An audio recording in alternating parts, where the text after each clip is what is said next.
C'est comme cela que parmi les belles ou les grandes paroles d'Ibn Abbas, parmi les grands compagnons, qu'est-ce qu'il te disait?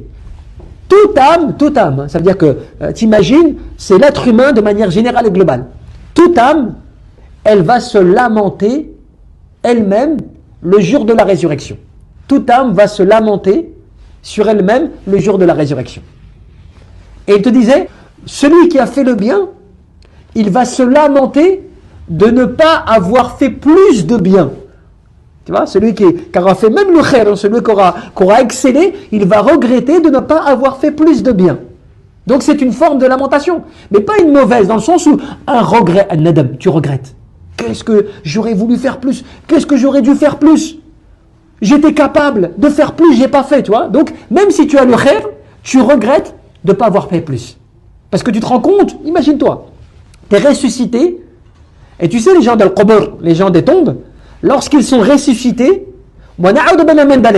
eh bien ceux qui n'ont pas cru en Allah, ceux qui ne croyaient pas, lorsqu'ils sont ressuscités, ils savent pourquoi ils ont été ressuscités. Ils savent tellement qu'ils savent pourquoi ils sont ressuscités, que lorsqu'ils sont ressuscités, eh bien ils demandent pourquoi ils ne sont pas restés dans leur tombe. Pourquoi ils ne sont pas restés encore dans leur tombe? Parce qu'ils savent maintenant que là ils vont aller rendre des comptes. Et que là vraiment, al-ba'th, tu vois, la résurrection, elle est réelle. Il n'y a pas de doute. De toute façon, ils le savent depuis leur tombe. Mais quand, voilà, ils sont sortis de leur tombe maintenant pour aller rendre des comptes et être réunis, tu vois, le mahshar, au lieu du jugement, eh bien là, ils se rendent vraiment compte de la situation. Et ils regrettent de ne pas être encore dans la tombe, c'est-à-dire en attente.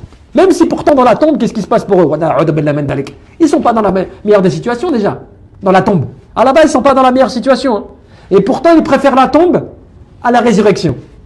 Parce que là, ils savent ce à quoi ils sont. C'est pour cela que Al-Muhsin, celui qui excelle, eh bien, quand il voit la réalité de la récompense, du khair, tout ça et tout, eh bien, il se dit, même si c'est alhamdoulilah qu'il a du khair, il se dit, mais j'aurais dû faire plus encore. J'aurais dû faire encore plus. Parce que ce que je vois là maintenant, j'aurais dû consacrer toute ma vie, c'est-à-dire du matin jusqu'au soir, et chaque respiration dans l'adoration de ce que je vois maintenant, pour augmenter encore plus mon khair, tu vois.